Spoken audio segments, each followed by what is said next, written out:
Sadashiva Samarambam, Shankaracharya Madhyamam, Asmadacharya Paryantam, Vande Guru Paramparam, Eshvaro Guratmeti, Murtibeda Vibhagne, Vyomava Vyaptadahaya, Dakshinamurtaye Namaha, Sarva Vedanta Siddhanta, Gocharan Tamagocharan, Govindam Paramanandam, Satguru Pranatosh Maha.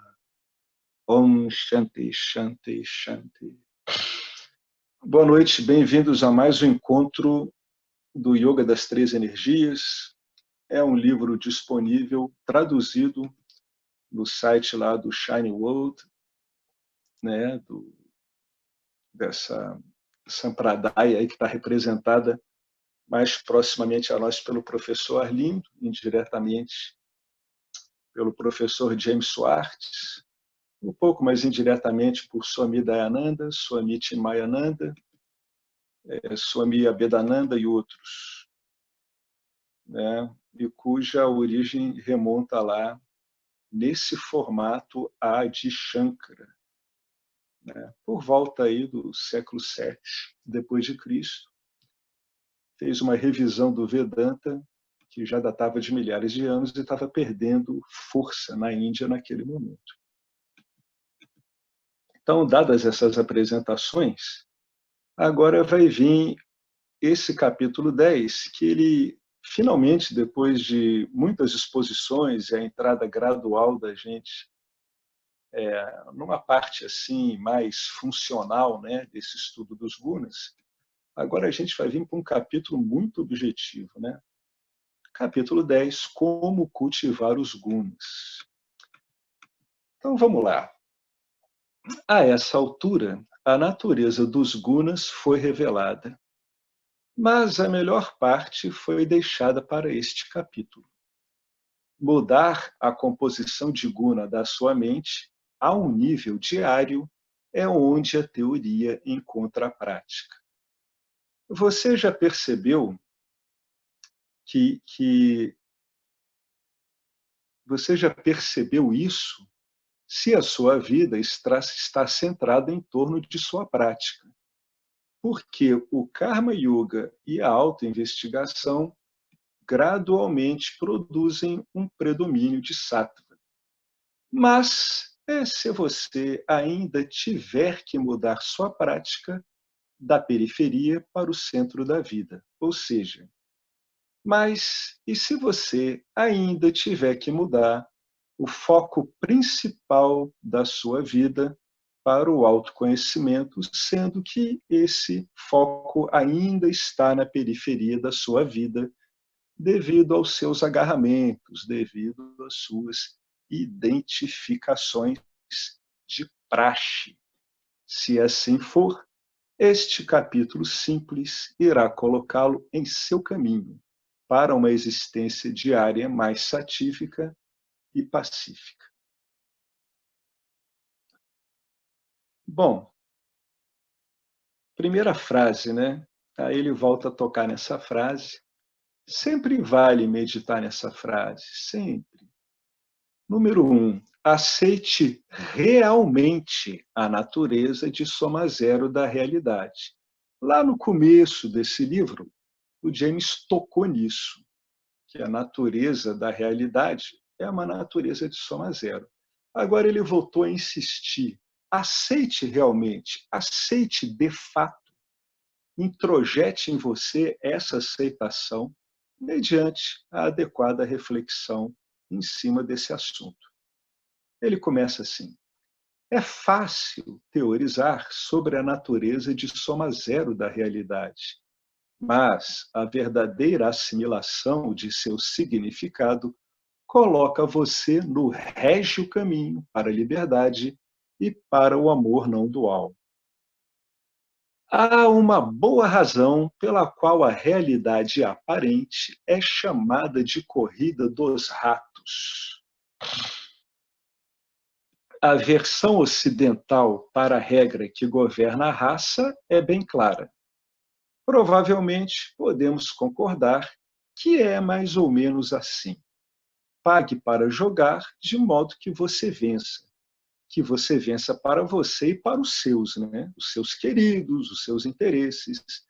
Não importa que sair na frente signifique que há mais perdedores do que vencedores.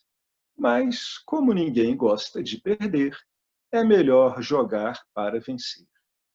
Você ganha pontos positivos na forma de resultados e na forma de objetos que a mídia enaltece, que o ego coletivo ocidental enaltece, né?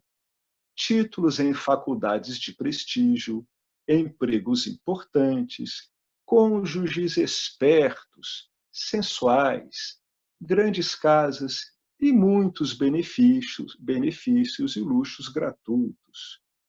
No entanto, é triste dizer, quando os vencedores fazem o inventário, que eles percebem ter pago caro para conseguir o que achavam que queriam. No entanto, é triste dizer que os vencedores percebem ter pago caro para conseguir o que achavam que queriam quando acabam fazendo um balanço, né? Nada é de graça aqui. Você já se perguntou por que, estranhamente, os vencedores tendem a não ser, em geral, mais felizes do que os perdedores? Olha que pergunta interessante. Sabemos disso, ainda que continuemos a jogar. Mesmo os grandes e infelizes vencedores não se desiludiram porque eram inábeis ou desafortunados, mas porque, para início de conversa, estavam jogando o jogo errado. Eles estavam tentando encontrar valoração em um mundo que é neutro em termos de valores. Todo valor é um valor projetado e, uma vez que as projeções de uma pessoa não são mais sustentáveis à luz dos fatos, ficamos infelizes. É aquele momento onde ocorre a grande decepção, né? Tudo aquilo que o indivíduo juntou, isso ocorre com alguns, né? Tudo aquilo que foi juntado, foi acumulado, acabou não resultando em felicidade. A constatação dessa faz indivíduos muito materialistas partirem para a busca já bastante desiludidos, o que é uma enorme vantagem, a meu ver, em relação a indivíduos espiritualistas, cujos acúmulos não são tangíveis, são projeções em campos mentais extremamente sutis. A vantagem de um materialista desiludido que vai para o autoconhecimento é que todo o sistema de referência dele, que foi usado para criar felicidade, que é a posse de bens materiais, foi água abaixo a olhos vistos. Um investigador não está interessado nas coisas do mundo. Eu quero frisar essa frase 1000 vezes. Atenção, um investigador de verdade não está de verdade interessado nas coisas do mundo. Quem é que falava isso de uma outra forma? Jesus. O que dizia o cabeludo? Dê a Deus o que é de Deus, dê a César o que é de César. Não vá se complicar por aí. Ele ou ela entende, compreendeu profundamente, assimilou que ganhar está na maneira como você joga o jogo. As regras da vida, dharmas, são construídas no tecido da vida por um ordenador inteligente e beneficiam aqueles que seguem essas regras. Se você ler a etiqueta Cuidado e manuseio em seu corpo sutil, ela diz, abre aspas, olha só, entregue-se à vida adármica por sua própria conta e risco. Por quê? Pô, se você está atrás das brilhantes bugigangas do mundo, você está jogando contra você mesmo. Se você, consciência indefinível, inqualificável, sem limites, está atrás das brilhantes bugigangas do mundo, você está jogando contra você mesmo, porque você está correndo um risco gigantesco de se identificar com as brilhantes bugigangas do mundo e se esquecer que você não precisa das brilhantes bugigangas do mundo. O conhecimento deste fato faz de você um jogador no verdadeiro jogo da vida. E os vencedores da autoinvestigação ganham uma recompensa ilimitada e imperecível.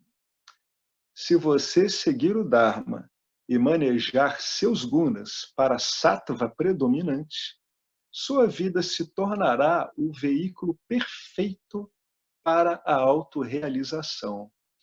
E você conseguirá compartilhar o seu prêmio, que é uma bem-aventurança ilimitada, a bem-aventurança que não depende das circunstâncias da sua vida, com outras pessoas. Fim de jogo. Finir. Alguém quer acrescentar, comentar alguma coisa em cima desse item 1? Porque o que ele está incentivando as pessoas é que elas se deem realmente conta do contexto em que elas estão, né? Que elas introjetem isso mesmo. Por isso que ele está dizendo ali em cima, ó. Olha que coisa interessante ele disse, ó. E se você ainda tiver que mudar sua prática da periferia para o centro da sua vida? Então, a reflexão em cima dessas coisas que ele fala profunda vai fazer isso. Vai colocar a sua prática e o seu objetivo do autoconhecimento no centro da sua vida, de modo que você não continue se perdendo nas brilhantes bugigangas do campo dármico. Alguém quer acrescentar alguma coisa? Isso é muito importante, o que ele falou até agora, mas muito mesmo. Bom, eu vou continuar falando. Se alguém tiver alguma coisa a acrescentar, aí pode me interromper que a gente volta para cá. Tá? Agora, o primeiro passo de verdade. Né? O primeiro é um modo, é um apelo que ele está fazendo para que a gente se situe adequadamente. Né? O que é que você está querendo, afinal de contas, né? Realmente. Aí vem o número 2, que é o fundamental para você começar a usar os gunas. Conecte ações a seus resultados. Bom, o que não podemos ver está sempre impactando nossas vidas. Por exemplo, a relação entre ação e seus resultados raramente é clara. Não seria bom se obtivéssemos imediatamente o resultado que quiséssemos quando fizéssemos uma ação? Não seria bom? Não seria perfeito? Se o karma fosse algo tão direto, papum, seria fácil determinar quais ações evitar e quais ações fazer. Se toda vez que eu dissesse uma palavra ruim, eu me encontrasse $10, o meu discurso não passaria de insultos. Eu ia viver xingando o tempo todo. E se toda vez que eu atirasse a bola de basquete fosse cesta, se não houvesse incerteza, eu poderia muito bem ser um inseto, porque eu não ia ter ambiente em cima do qual exercitar o livre-arbítrio. Em última instância, ele está conectando a incerteza do campo como algo que estimula o ser humano, o jiva, a desenvolver modos de tornar o livre-arbítrio, o discernimento mais apurado. Vocês estão vendo isso? Se não houvesse isso, eu poderia viver como inseto, não tem problema.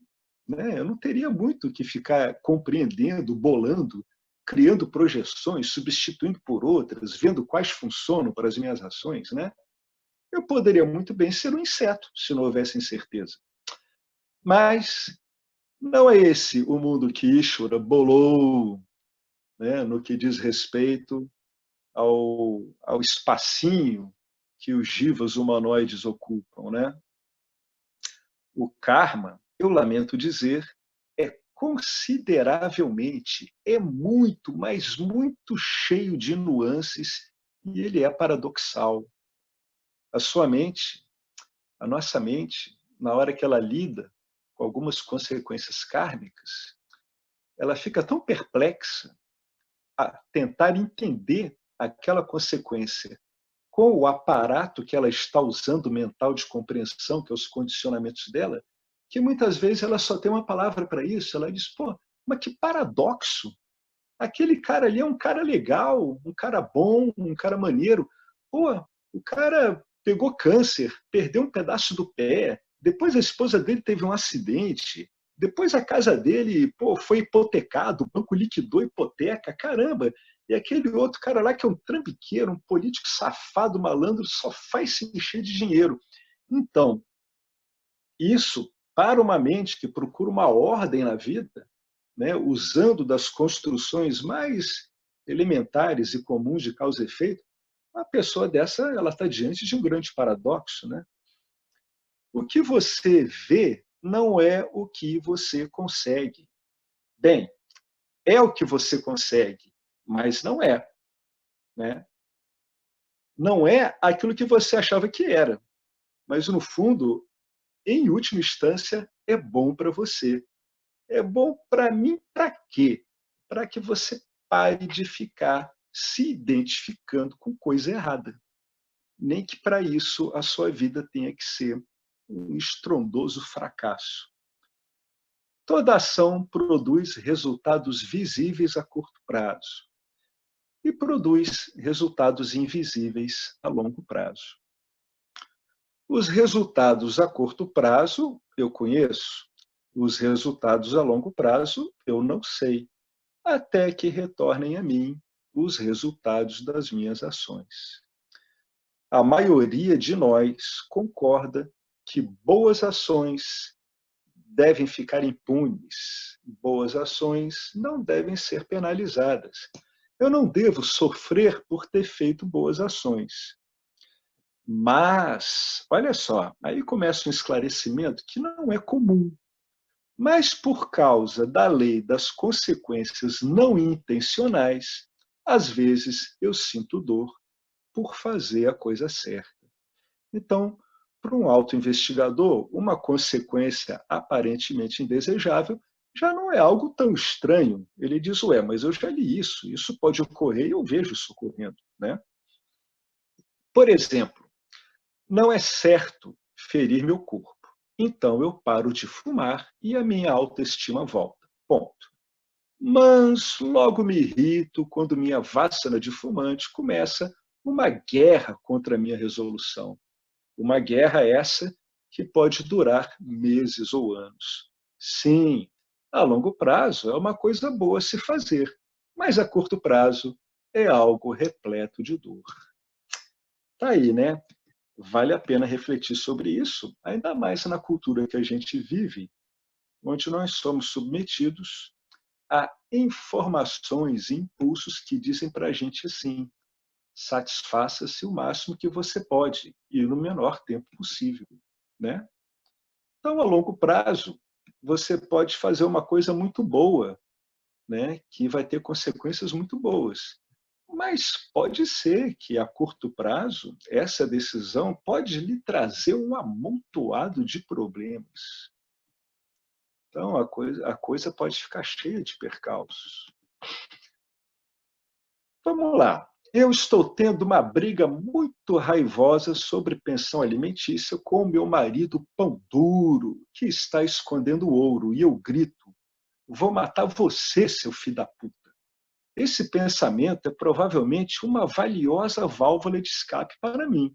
Mas se eu continuar pensando nisso, posso terminar numa cela por 20 anos, porque o pistoleiro que eu contratei fracassou e eu fui pega. O café é ótimo a curto prazo para se livrar dos tamas matinais, mas, uma vez que o vício se instala, a mente se torna uma bagunça rajásica e perturbada. Maus hábitos são o meio de vida do ego. Remova um deles e você estará pedindo por problemas, ou seja, Pode contar com uma coisa: quando você for remover um mau hábito, pode contar que o seu componente egóico, que é o componente que é mais carregado de tamas, vai opor naturalmente uma resistência natural, impossível de ser detida. Tá? Por que ele fala que maus hábitos são meio de vida do ego? Né?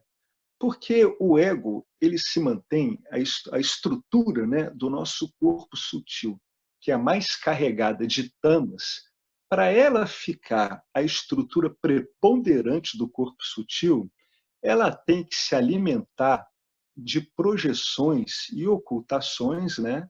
Ou seja, tem que se alimentar de rajas e tamas que fortalecem a individualidade, né? A ideia de uma identidade separada, uma identidade que está sempre correndo de medos e indo atrás de desejos. Então, isso que caracteriza o movimento de um Jiva extremamente egóico, a gente pode dizer que são maus hábitos. São maus hábitos porque são hábitos baseados numa dinâmica estritamente tamásica e rajásica.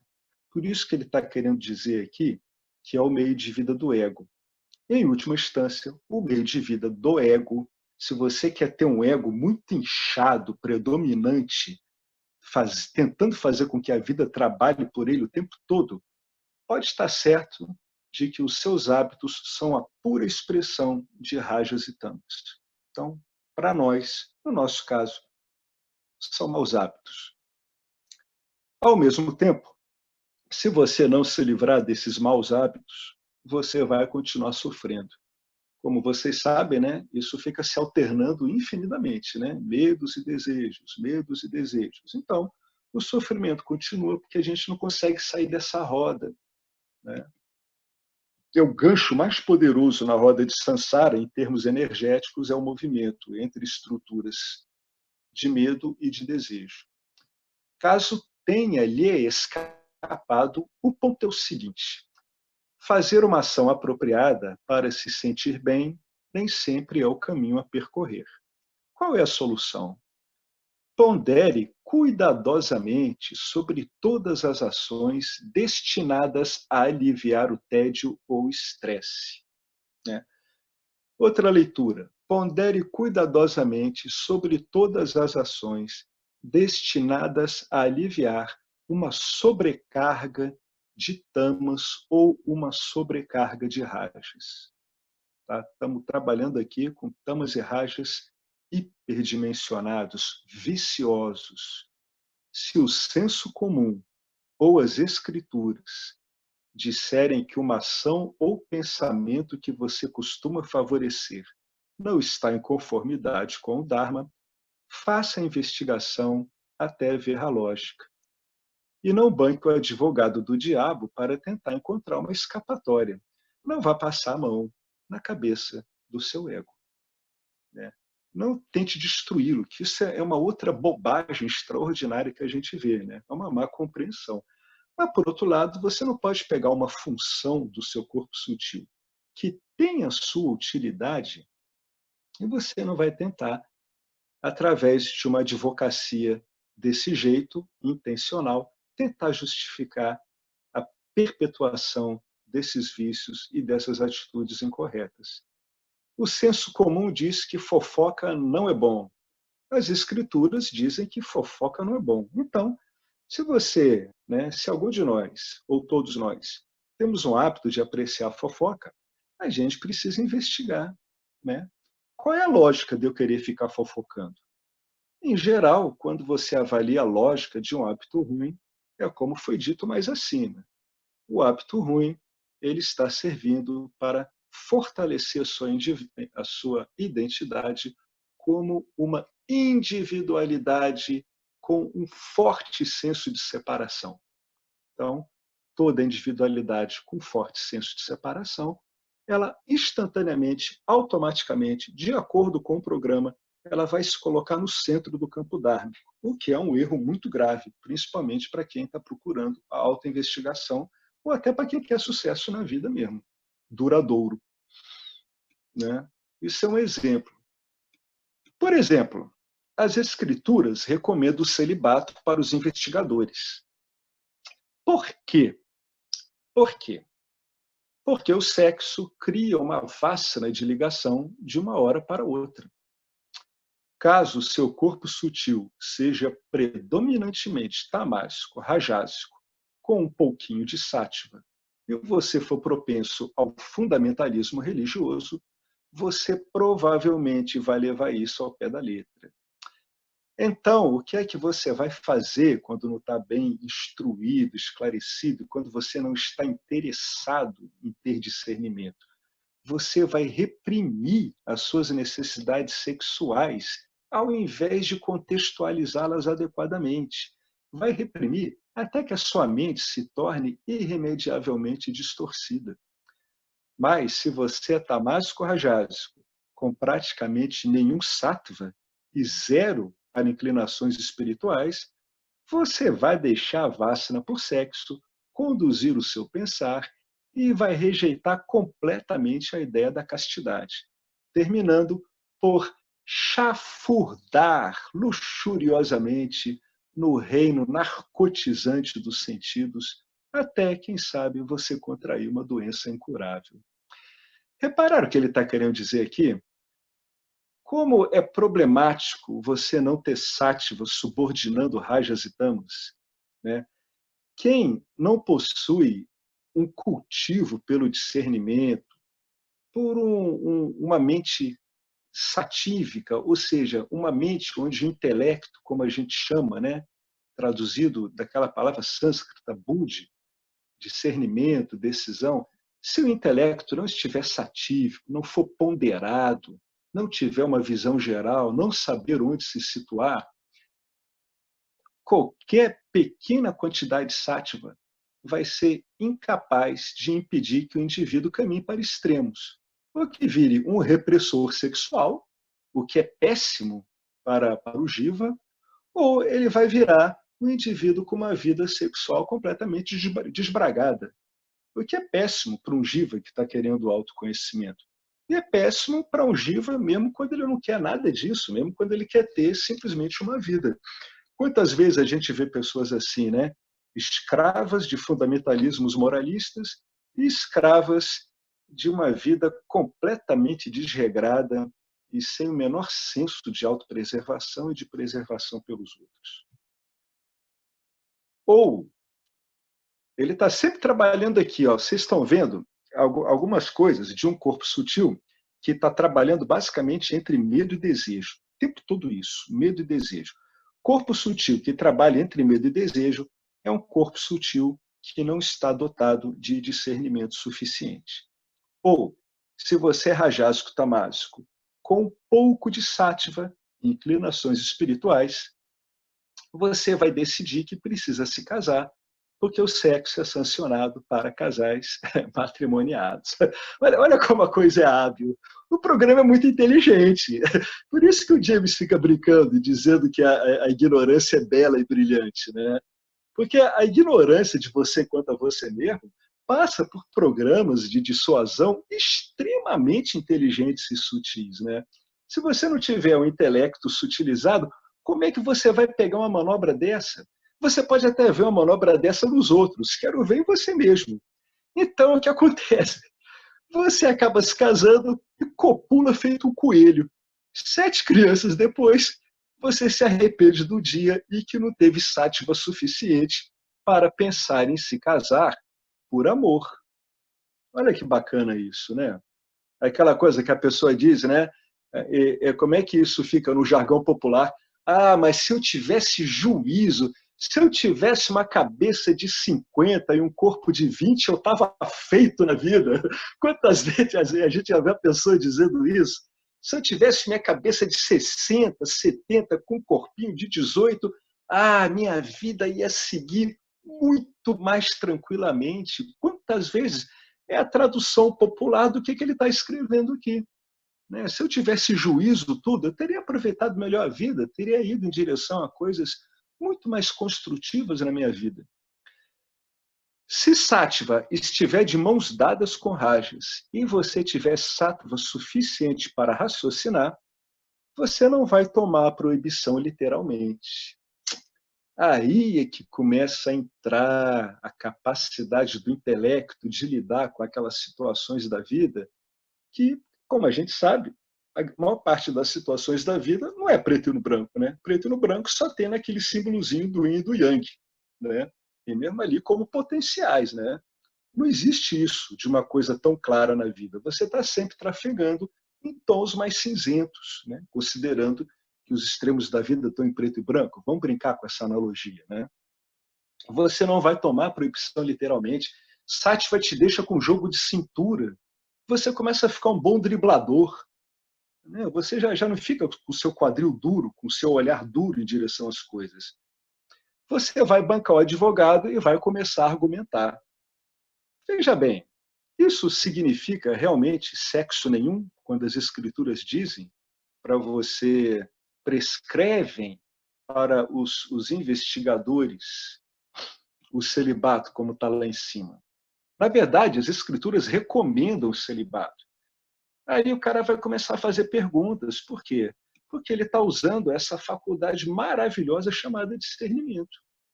Ele vai dizer, vem cá, isso significa realmente sexo nenhum? Aí ele vai ponderar. Olha só o discernimento atuando. Ele vai sempre ponderando, talvez, mas talvez não. Sequestrado pelo desejo, o seu sattva poderia raciocinar assim. O sexo é um estado de espírito dado por Deus. Eu não penso, vou ser sexy. Então vem o sentimento. Né? O sentimento surge automaticamente em certas circunstâncias. Então, Ishvara está me dizendo para fazer sexo.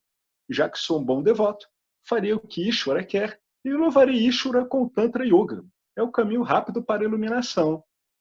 No fundo, o que ele está querendo mostrar aqui é que o objetivo último desse indivíduo aqui, de uma linha de raciocínio dessa, tem uma mesclinha aqui, né? Tem uma coisa, né? O Tantra Yoga é bom, parará. Mas, no fundo, o cara está usando o Tantra Yoga para dizer para ele que ele pode fazer sexo à vontade.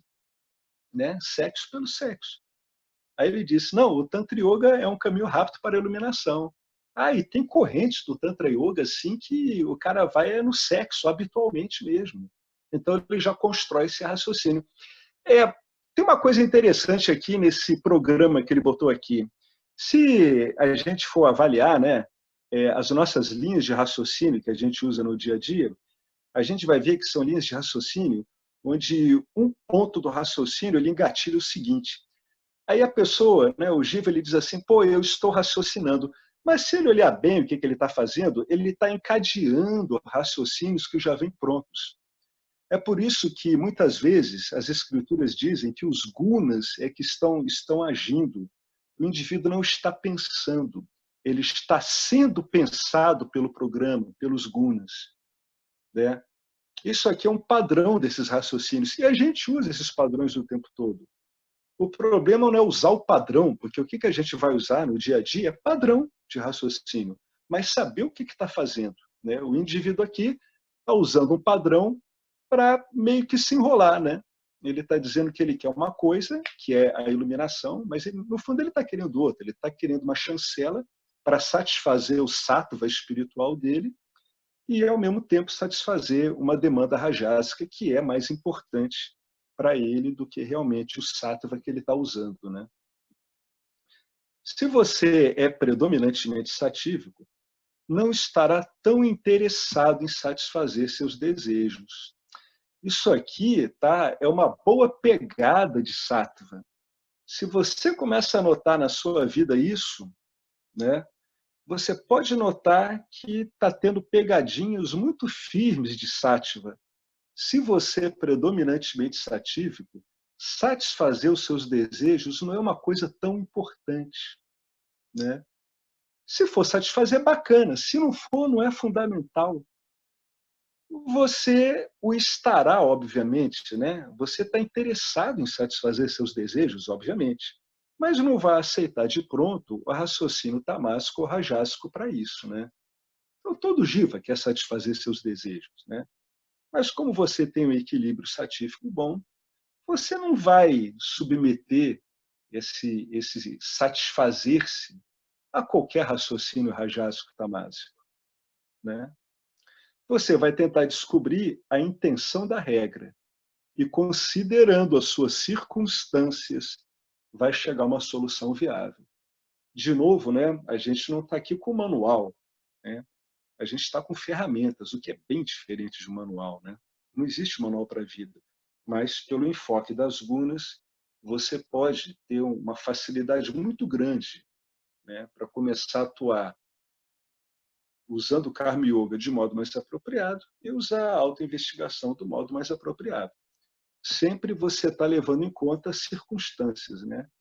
O trabalho ligado a karma e autoconhecimento e autoinvestigação, ele é sempre circunstancial. Ele depende das projeções que você está lançando sobre aquela experiência naquele momento, né? Então, de repente, numa situação, uma deliberação é válida. Numa situação um pouco diferente, já vem outra, né? Já viram aquela coisa da mentira?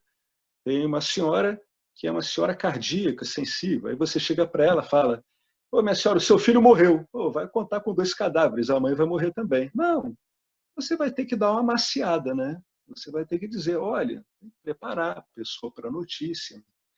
Tudo está muito baseado na circunstância. Não se esqueça que o Jiva ele está sempre intercambiando com o campo dármico. Ele é um elemento do campo dármico que troca inputs e outputs com o próprio campo dármico, né? Então, ele está sempre trabalhando circunstancialmente, né?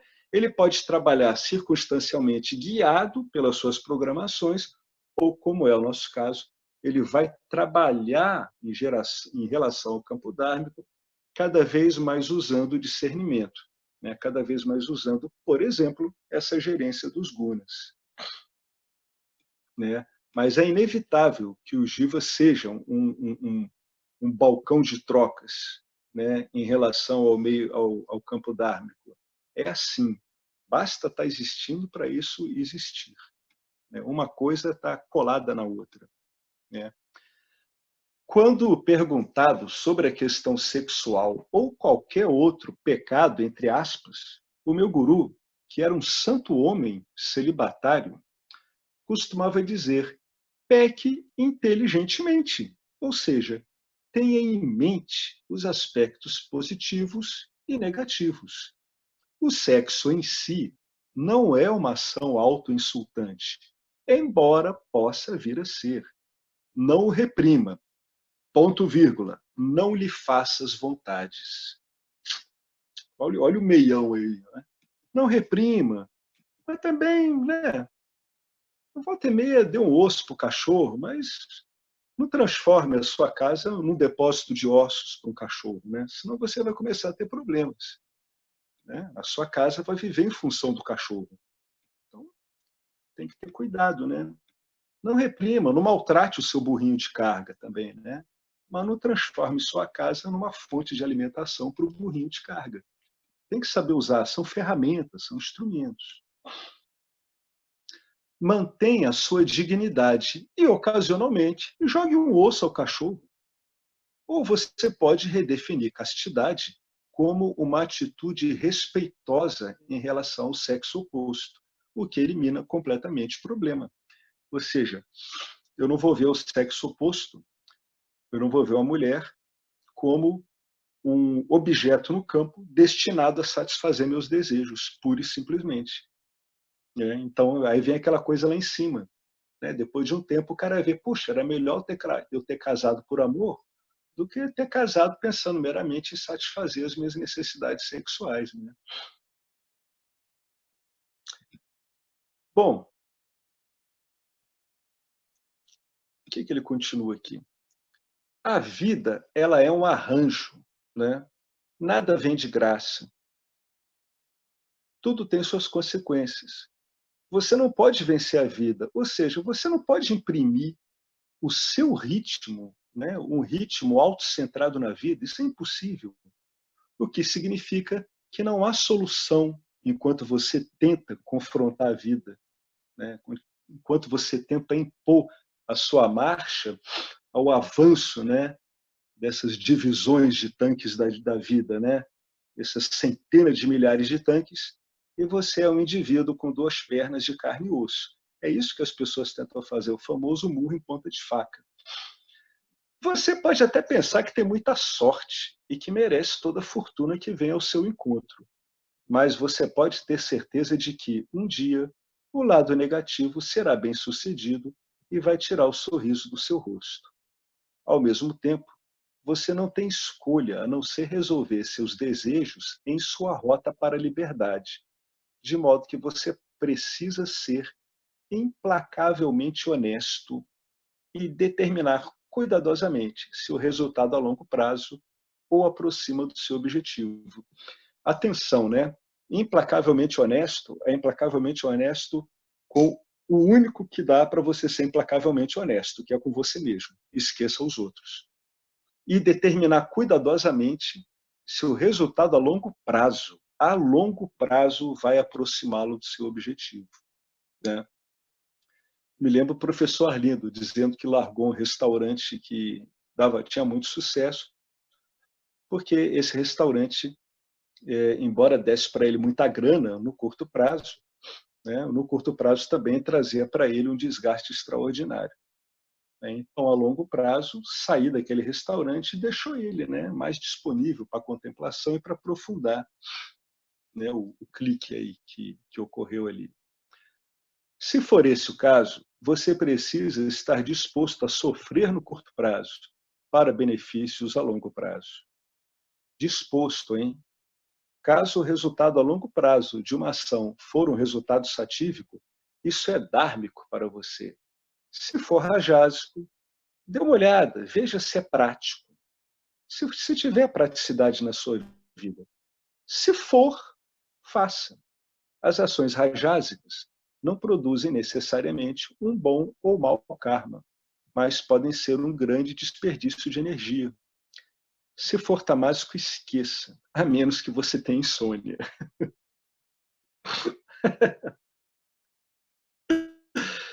Então, alguém gostaria de acrescentar isso que ele tem escrevido aqui, nesse item 2?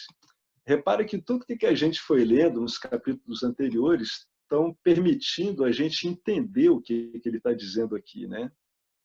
Ele está mostrando como ele tem mostrado nos outros, só que aqui ele está mostrando de um modo assim muito mais claro, muito mais simples, muito mais ordinário na nossa vida, né? Alguém quer acrescentar alguma coisa em cima desse panorama que o James está citando aqui para a gente? Primeiro ele situou o indivíduo, né? Depois dele situar o indivíduo, o que ele sugere aqui em cima? Ele vem com o item número 2, que você tem que começar a conectar as ações aos seus resultados, né? Daí os seus objetivos daí as relações com curto e longo prazo. E a preponderância de sattva como algo que vai permitir que as suas ações sejam bem-sucedidas no longo prazo. Embora conseguir um sattva predominante possa te trazer problemas no curto prazo. É isso que ele está querendo dizer, tá? Cultivar sattva a longo prazo pode lhe trazer, a curto prazo pode te trazer obstáculos. É isso que ele está querendo dizer. Se o seu objetivo é um objetivo de cultivar sattva, no curto prazo, se você está com muitos hábitos tamásicos e rajásicos, você não vai ter um momento inicialmente fácil, né? Aí agora ele vai vir com uma técnica aqui que é muito interessante. E quando a pessoa aplica essa técnica, ela vê que o problema é a configuração que ela está usando mesmo. Ou seja, é aquela velha coisa, né? O mundo, Nietzsche, esse monte de objetos inertes, não tem como ter valor intrínseco, né? A gente que atribui valor. Ô Alex, Oi, pois não. Marcelo, você pode falar um pouco sobre a conversão dos desejos por objetos em mera preferência? Você lembra que o Arlindo Posso sim. Não, tá. Posso sim. O desejo por objeto, ele, na verdade, é o que O desejo por objeto é a tradução em palavras da nossa identificação com objetos. Então, quando eu estou guiado pelos meus desejos em direção a objetos, é que eu estou procurando me identificar com os objetos. Ou seja, eu sou ignorante da minha verdadeira natureza, não é? Então,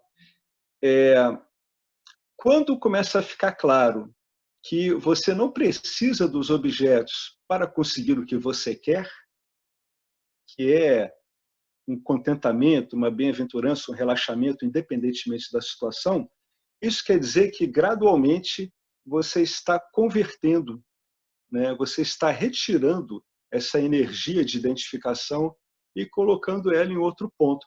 Qual é o outro ponto que é colocado? O outro ponto que é colocado, em termos práticos, vai se traduzindo por um repouso em si mesmo. Uma coisa que eu acho que você conhece, né? Isso pode oscilar, mas a pessoa vai começando a conhecer isso. Ela começa a ter não aquela energia direcionada, focada em direção ao objeto, mas ela começa a ver que aquele campo onde ela repousa em si mesma é muito interessante. No começo, a gente pode até tentar usar isso para, de um certo modo, contrabalançar nossos fracassos em direção aos objetos. Mas depois de um tempo, a gente começa a dar o devido valor a esse repouso em si mesmo. O que está acontecendo aí, né? Sem que tenha havido realmente um planejamento específico em relação a esse tópico de conversão, a gente está começando a ter uma conversão de um corpo sutil que surfa bastante ondas rajásicas para um corpo sutil que começa a se assentar mais em ondas satívicas. Quando o indivíduo menos vê, isso começa a acontecer. Entendeu? Essa é a conversão. Quando você começa a perder o interesse nos objetos, está querendo dizer que você não consegue mais obter deles o que você queria. Essa, Devidamente instruído. Oi, pois não. essa conversão em mera preferência, ela então equivaleria se jogar um osso para o cachorro? Seria isso? Poderia ser encarado assim? Isso, você vai lá e faz um afago. E você diz assim, puxa, eu queria tanto hoje pegar o carro, dar uma volta, tudo. Aí não dá. Aí você tá, tudo bem, um outro dia. Ou então uma coisa que para você era tão importante, né? Ah, eu tenho que acompanhar uma série na TV, tá? Aí tem uma hora que você começa a ver assim, ah, deixa para depois, eu vou esperar os capítulos estarem todos prontos, sabe? Daqui a um ano e meio eu vejo. Isso quer dizer que você está perdendo vinculação, mas você mantém preferências. Manter preferências é inevitável. Por quê, Marcelo? Porque o Jiva, seja ele liberto ou não, ele é a expressão de vasanas. E o que são vasanas, se não a expressão de inclinações a objetos, né? Sejam vinculantes ou preferências, né? Ou preferenciais, né? Meras preferências. Então não tem como a gente andar pelo mundo sem ter preferências. Mesmo que você esteja formidavelmente assentado em você mesmo, com uma flutuação mínima, uma coisa eu te garanto, a hora que você parar diante de uma banca de jornal, você vai olhar aquilo que lhe interessa. Não é? É normal isso. Uma pessoa não gosta de história, então o olhar dela vai bater em outras coisas, uma banca de jornal. Já uma pessoa sempre gostou de história, sempre se amarrou, então ela olha espontaneamente isso, né? O que a gente deduz disso é uma coisa muito interessante também, sabia? Isso me fez lembrar uma coisa que você falou, é uma desmistificação, que eu também ouvi muito, durante muitos anos, que existe a experiência pura. Não, não existe a experiência pura, já que toda experiência pela qual que você passa, ela expressa a composição de vasanas que a gente tem, né? É por isso que existem sábios que têm um lidar com os mundos tão diferentes, né? Uns são mais enérgicos, outros continuam com seus negócios, outros chutam tudo para o alto, não querem saber de mais nada. É a composição de gunas do indivíduo, né? Não existe jiva sem gunas. Impossível. Não há nada em Nietzsche funcionando sem a operação das três gunas. Impossível. Se não tivesse três gunas ali, aquele objeto ali ele some. Ele sai ali do campo de Nietzsche. Tá ok? Serviu? Grato, ótimo. Ô, Alex, Bom? eu Valeu, poderia dizer... Marcelo. Oi. Tá ouvindo? Diga, Betânia. Tá travando. Não, estou ouvindo bem você. Ah. Eu poderia dizer também, com essa pergunta que o Marcelo fez, que, por exemplo, desejos, né, e aversões, gostos e aversões, eles viram preferência quando a gente já tem certeza que o objeto não vai trazer a felicidade, né, que ele é temporário e que, não sei, fiquei pensando aqui, entendeu? Ele é temporário, ele não vai me completar, não vai me trazer a felicidade. Então, puxa, eu gosto dessa experiência, seria uma coisa assim, mas eu sei que isso daí é uma mera experiência. E aí, para mim, vira isso como preferência. Mesmo um tipo assim, nossa, vou assistir aquele filme. Você já começa assistindo o filme falando assim, pô, vou assistir, mas eu sei que isso aqui ó, vai demorar 1 hora aqui, se é um filme romântico e eu ficar envolvida aqui. Vai durar 1 hora esse negócio aqui e vai acabar. Eu quero fazer isso, né? Eu tenho interesse nisso, eu tenho uma preferência para isso, eu vou lá. Mas eu já não estou assim achando que aquilo que vai acontecer vai me completar. Eu estou pensando nisso porque eu tenho vivido essa situação, entendeu? De não chega mais a ser um desejo forte e nem uma aversão forte, porque eu sei que é temporário, mesmo aquilo que é ruim, né? Então não chega a ser uma aversão. Ah, vou fazer isso, tudo bem. E pronto. Exatamente, é isso mesmo. No dia a dia ordinário da prática, né, na sua vida comum, isso vai ocorrendo mesmo. Né? Você antes corria de muitas coisas, agora você vê, tiver que passar por isso, tudo bem. Né? Não é lá grande flor que se cheire, mas é assim mesmo. Né? Antes você ficava querendo uma coisa de qualquer jeito, né? Aí agora não, vê aquilo, se não tiver isso, tá bom. Né? Se não tiver um bom vinho tinto, aí eu posso comprar um rosé aí de uns R$ 15, aí quebra o galho. Entendeu? É assim mesmo, vai ocorrendo desse jeito, sim. Então, de uma certa forma, você vai ficando menos caprichoso, sabe, Betânia? É isso que eu noto. Sabe uma pessoa caprichosa, cheia de quereres, vontades? Inevitavelmente, essa ativização da mente ela vai, ela vai deixando a pessoa bem menos caprichosa. Ela não perde as preferências dela, claro, né? As preferências estão aí, é o que te define também, né? Enquanto esse objeto, né, de transações em Nietzsche. Mas é exatamente como está ocorrendo aí, é isso mesmo. Né? Às vezes as pessoas chegam a essas conclusões assim de um modo muito espontâneo na vida, né? Elas veem como é que tudo é tão impermanente, né? Inclusive o gosto delas, né? As aversões, né? Os medos que ela tinha mudam com o tempo. Mas é isso aí que você falou mesmo, é o efeito prático desse aí. Mais uma coisa que eu lembro também do professor numa perguntas e respostas, né, que ele deu, estava falando, ao mesmo tempo não é puxa, que sem graça, tudo agora é sem graça, porque não é isso também, né? Não, é o Porque contrário. o Vedanta traz uma beleza em tudo e uma alegria em tudo. Não tem esse, puxa, graça, agora nada me traz alegria. É uma outra coisa, é a não dependência desse objeto para a alegria, né? É olhar como uma preferência, então você experiencia e desfruta. O que é que acontece aí, né, em geral, né? Você, consciência, naturalmente, né, por natureza, é bem-aventurança. Né? Então, é impossível que uma vida sativizada ela fique sem graça. Por quê? Porque essa sua natural bem-aventurança começa a irradiar em qualquer situação que você esteja. Então, na verdade, na prática, a pessoa até curte mais as coisas que ela gosta e passa pelas situações desagradáveis bem melhor também, né?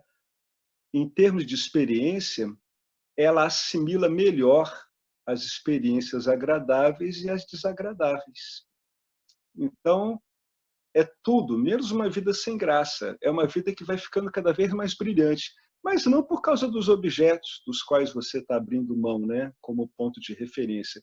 Porque quando você vai se livrando desses vínculos, né, muito fortes, essa sua bem-aventurança natural, que é muito delicada, muito sutil, ela automaticamente começa a irradiar. Então, é a diferença entre você agir no mundo, buscando contentamento e alegria através dos objetos, daquela situação em que você começa a agir no mundo a partir de um espírito de contentamento e bem-aventurança, entende? É o que está ocorrendo mesmo. Você começa a agir a partir desse espírito. Esse espírito faz com que você passe pelas aversões melhor, até tirando algum proveito, até vendo às vezes que as coisas que te davam aversão realmente não te dão mais aversão, e até vendo que as coisas que te atraíam muito, na verdade, nunca atraíram muito mesmo. É isso mesmo, na vida prática vai ocorrendo assim. É um bom testemunho esse. É assim mesmo. É exatamente desse jeito. Né? É a sua natureza que está começando a irradiar em direção à experiência. Então, o que ela vai fazendo? Ela vai contaminando, assim, vamos dizer, né? Contaminando de um modo muito bom a experiência. Né? Não tem isso de ficar uma vida vazia. Essas coisas ocorrem quando as pessoas elas estão com uma orientação que não é adequada e ficam procurando estados de void, né, de apatia. Isso é uma outra coisa, né? Isso o cara está exaurido de vida, ele não está irradiando vida, é diferente. Muito bacana, é isso aí mesmo, Betânia. Beleza? Beleza. E só mais uma coisa, e uma bússola, né? É, por exemplo, esse momento Ah, também de pandemia, que a isso, gente parece que não mudou muito, sei lá. É só uma isso, bússola. exatamente. É uma alteração nas suas condições materiais. E, no fundo, você vê que não teve tanta mudança assim em você, né? Você se adaptou, mas fundamentalmente você está o mesmo, né? Deu uma adaptada, né? Sátiva é bom, dá umas adaptadas boas, mas no fundo você vê que não está tendo muita alteração mesmo. E não tem mesmo. Essa que é a verdade, não tem mesmo. É isso mesmo. Exatamente desse jeito que vai ocorrendo. Alguém quer ir colocando alguns comentários em relação a isso? Né? A gente está vendo aqui uns padrões de acontecimento que vão ocorrendo quando o indivíduo ele vai contemplando e assimilando esses ensinamentos corretamente. Esses testemunhos eles vão ficando comuns, né? Bastante comuns. Né? Vai ficando bastante... As pessoas que estão nisso começam a se reconhecer, né? Por causa desse lidar diferente. Né? Bom, a gente tem ainda alguns minutos. Eu vou ler aqui essa técnica chamada pensamento oposto. Como eu toquei um pouquinho lá em cima, o pensamento oposto, quando ele é bem aplicado e contemplado, ele vai deixar você muito surpreso, porque ele vai mostrar para você com uma clareza impressionante que quem está dando valor a esse monte de situações, objetos, é você mesmo. Em última instância, olhando pelos gunas, é a composição de gunas. Então, eu vou aplicar o pensamento oposto aonde? No meu pensamento padrão, né? Eu tenho pensamento padrão que eu estou meio de saco cheio dele. Pô, isso aqui está o tempo todo acontecendo, que chato isso. Esse pensamento padrão é a expressão dos meus condicionamentos vinculantes. Aí, devidamente instruído, eu vou aplicar o oposto. E eu achei tão engraçado quando eu comecei a aplicar isso há alguns anos, porque mudava tanto que eu me sentia meio desmoralizado, né? O ego fica meio desmoralizado. Ele fica assim, caramba, então aquilo ali tudo era uma fantasia? É mesmo. eu fiquei muito desconcertado, né? Foi a primeira coisa que me veio, eu me senti muito assim desautorizado em relação a todas as visões que eu tinha construído, as coisas que eu valorizava, as visões de mundo. Acabei vendo que era meramente um programa sendo executado e sem passar pelo crivo do discernimento, né? Então, o James começa aqui, ó, item 3, aplique o pensamento oposto. Nem que seja forçando uma barrinha, entendeu? Dá umas empurradas, né? Você vai contar com uma certa resistência. Embora tenhamos abordado essa ideia mais acima, vamos desenvolvê-la ainda mais nesse capítulo. No capítulo 8, discutimos as características das 3 energias primárias, concluindo com uma lista assustadora de qualidades tamásicas negativas. É óbvio para qualquer pessoa, com um mínimo de discriminação, que qualquer uma ou todas essas qualidades não se transformarão em qualidades positivas da noite para o dia, embora possam ser purificadas.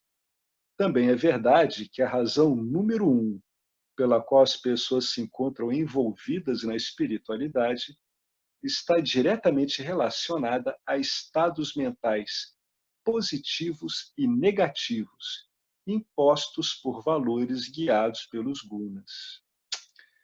Então, a maior parte das pessoas está na espiritualidade porque o programa está rodando também. Aí, o que elas vão fazer na espiritualidade? Aí vem um outro departamento.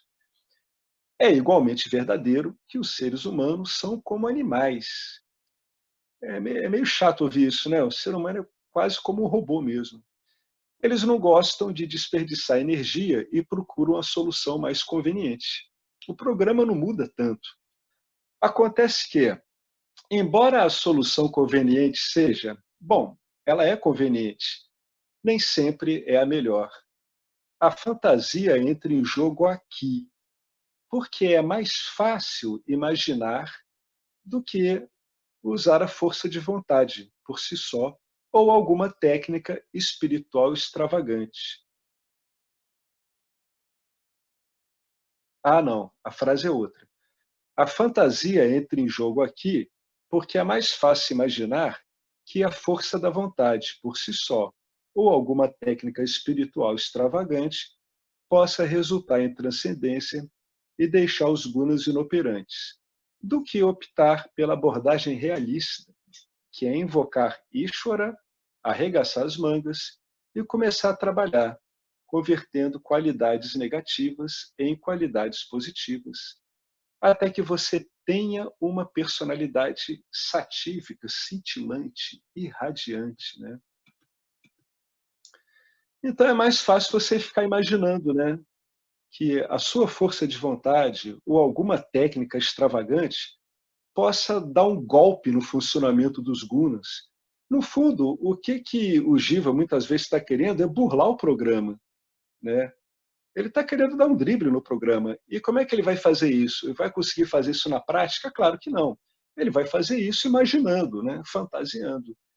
Isso é muito mais fácil você ficar se regozijando com uma fantasia dessa do que realmente você se debruçar sobre o seu naipe de vassanas e ver quais delas são passíveis de modificação ou não, né? Até que você obtenha a nossa meta aqui, que é um corpo sutil mais satívico.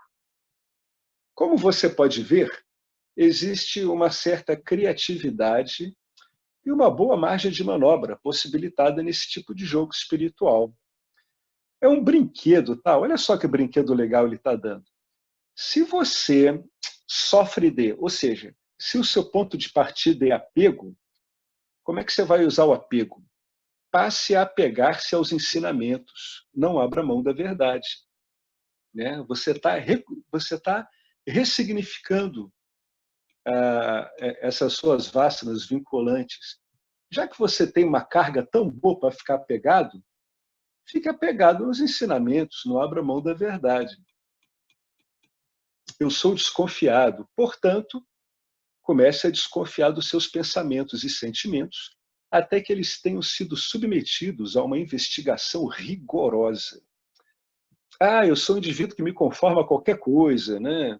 Acabo sendo meio passivo. Então, vamos lá. Já que você é assim, né, que acaba sendo meio Maria vai com as outras, seja a Maria vai com as outras junto com as escrituras, né? Que as escrituras sejam a Maria com a qual você está andando, né? Confira se todos os seus pensamentos estão em conformidade com as escrituras. O Jiva é muito rígido. Veja se todas as suas ações estão rigidamente de acordo com o Dharma. Inflexibilidade.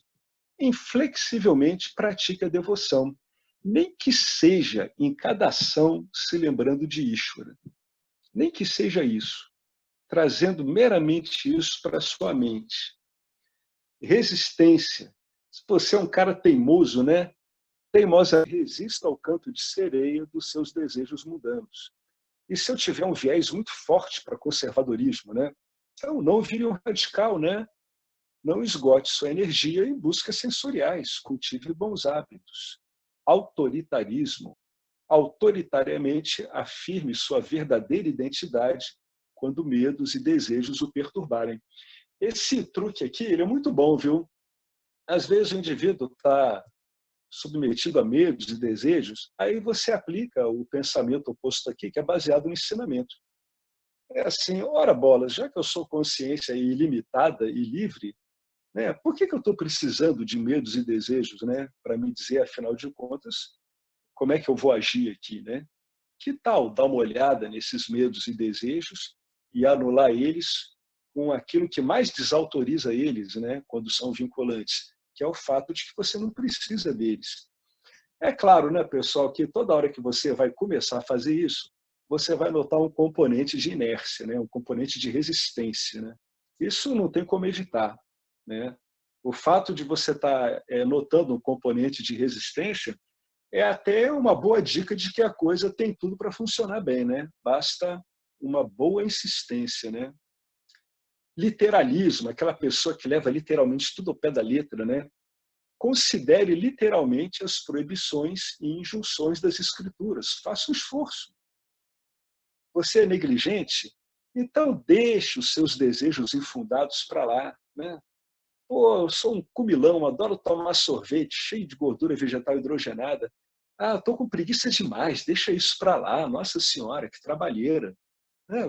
Vai, cara, você está jogando com um programa que é muito inteligente. Então é que nem o filme Revolver do Guy Ritchie, né? Você tem que jogar com um programa muito hábil para saber lidar com ele, né? Então tem que usar os recursos que você tem. Egoísmo. Egoisticamente apegue-se ao ser pleno. Lembre-se sempre disso. Acumulação, né? Adoro acumular coisas. Então acumula solitude. Começa, né, a olhar muito para essa coisa de ficar sozinho com você mesmo, né? Começar a curtir esse repouso em você mesmo, né? Começa a curtir isso, né? Vê quando isso é perturbado, volta para isso, né?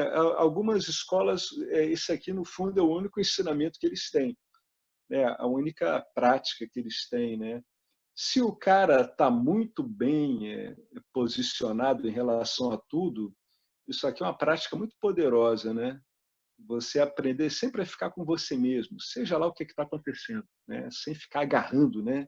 Tentando se livrar do estresse, tentando se livrar das aflições, tentando se livrar do tédio de qualquer jeito. O cara está tedioso?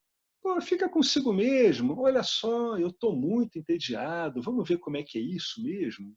Aí vai ficando, né? Vai acumulando essa solitude, essa capacidade de você ficar com as suas vássanas em qualquer situação, sem querer necessariamente expulsá-las a pontapés aí do seu corpo sutil, né? Vício. Torne-se viciado em Vedanta. Insista. Se você tiver muito tamásico, ler Vedanta vai ser um pé no saco. Eu estou falando isso para a pessoa não estranhar, tá? Se você está muito tamásico, lê qualquer coisa de autoconhecimento, pode ser até livro de psicologia, vai ser um saco. Então, o que você vai ter? Você vai ter recursos, primeiro, para você sair de tamas, né? Dê uma volta na casa, vá lavar pratos, dê uma boa varrida, né? Mexa a mão de um lado para o outro, dá um jeito disso se agitar, que aí você vai ter mais facilidade em ler isso, né?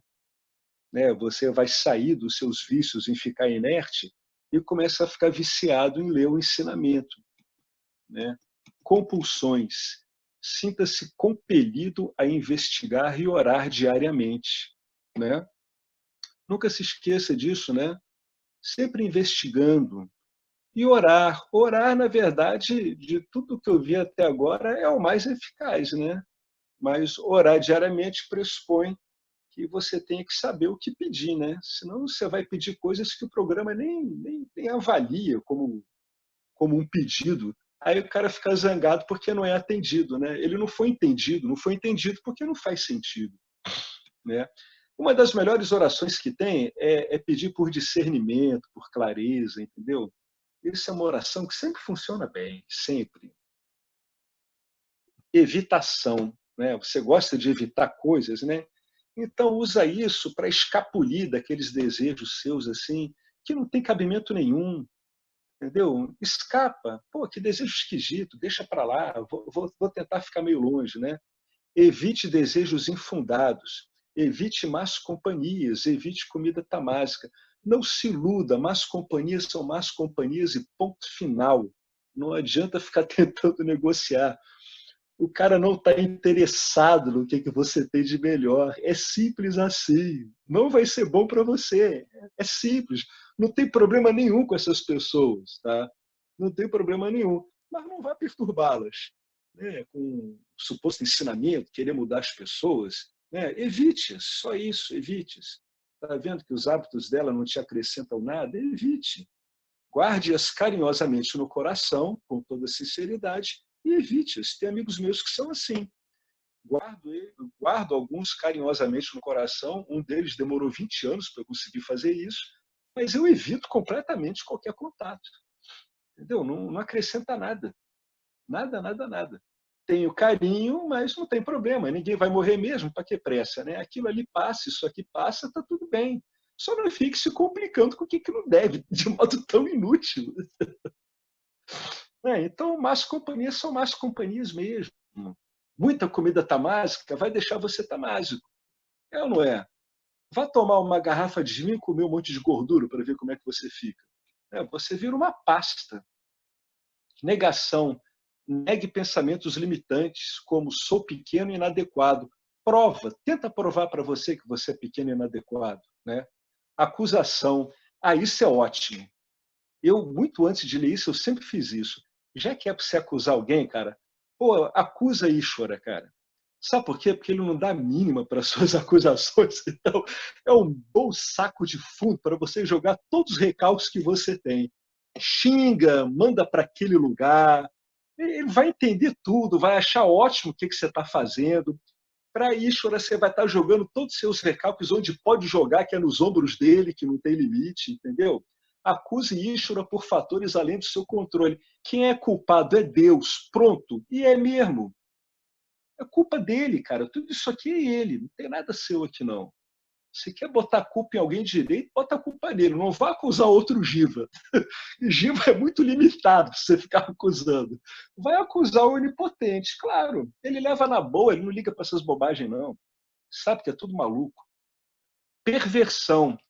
Isso aqui eu acho meio malvado da parte do James, tá? Mas tá aí com vocês. Tenha prazer em aprender com os sofrimentos do ego. James é meio malvado às vezes. Ganância. Gananciosamente economize tempo e invista na autoinvestigação. Exatamente, é necessário um tempo, viu? Às vezes a autoinvestigação ela demanda que você pare, fisicamente pare.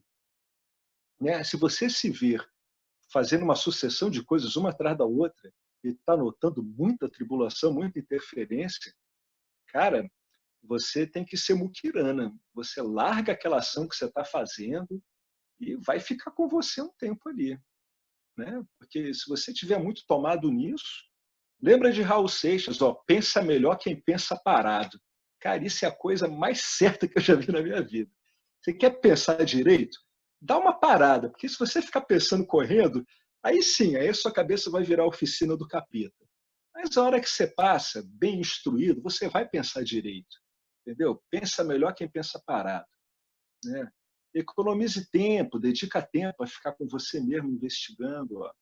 Ódio, isso é bacana. Odeie, já que você sente muito ódio, ó, odeie o egoísmo, odeie a indolência, odeie a ignorância e a falsidade, né? Culpa. Sinta-se culpado, já que você vive culpado por tudo. Então, eleja um grande objeto na sua vida. Ó. Sinta-se culpado por não fazer o seu melhor espiritualmente. Ciúmes. O ciúme preserva a sua pureza. Eu não entendi muito bem isso, não. Se alguém tiver alguma interpretação disso aqui, eu agradeço.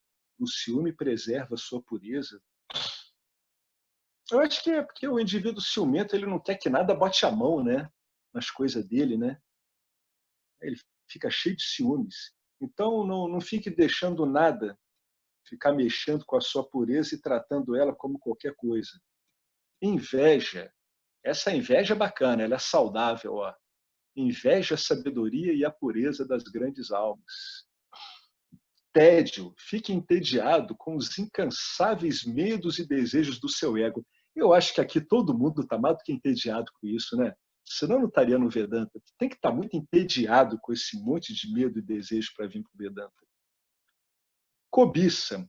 Cobice a solitude, cobice em sentir uma satisfação em você ficar solitário, mas sem uma conotação negativa. Você pode ficar em solitude conversando com as pessoas, né? Raiva. Fique zangado cada vez que você se esquecer quem você é. Isso é um bom uso para a raiva. Desperdício. Não perca seu tempo em atividades frívolas. Por exemplo, eu estou o tempo todo vendo feed de notícias. Eu sempre gostei muito de notícias. E eu estou vendo que isso é uma atividade frívola tremenda. Isso não resolve nada. Uma coisa é eu ver um feed de notícias a cada 4 dias. A outra é eu ver ele 3 vezes por dia, né?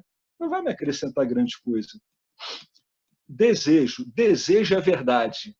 Esse é o desejo mais espetacular que eu já vi na minha vida, né?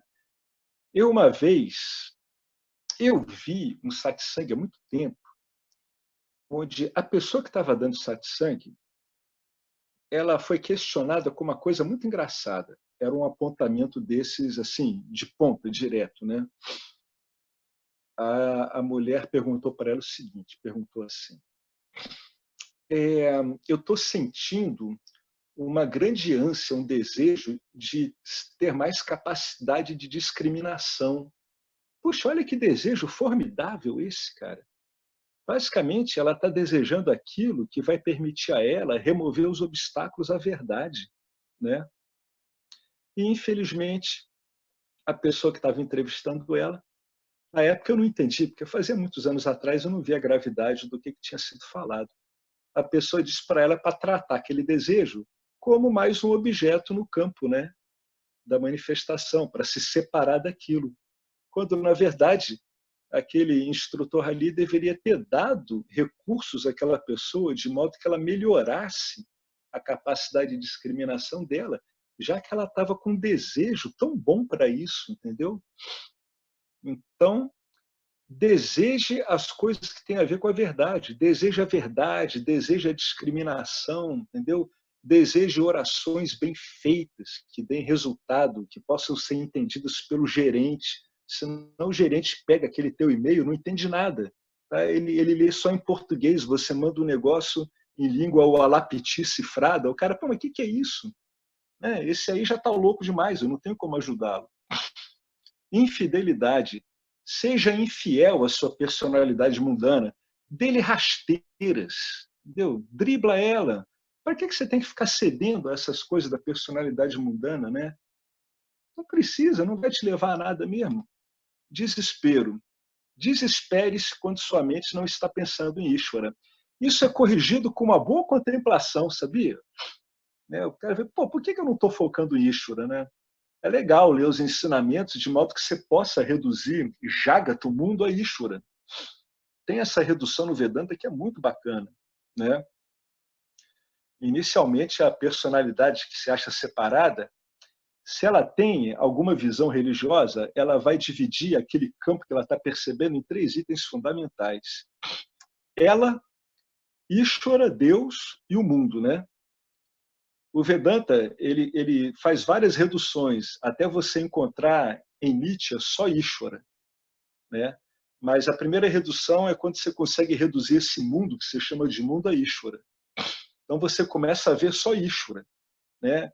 Mesmo que seja uma visão agradável ou mesmo que seja uma visão desagradável.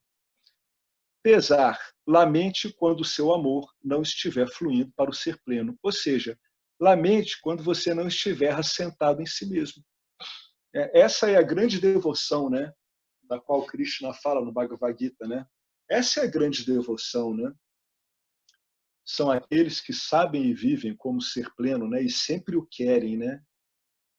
Mesmo entre essas flutuações, essa é a grande devoção, né?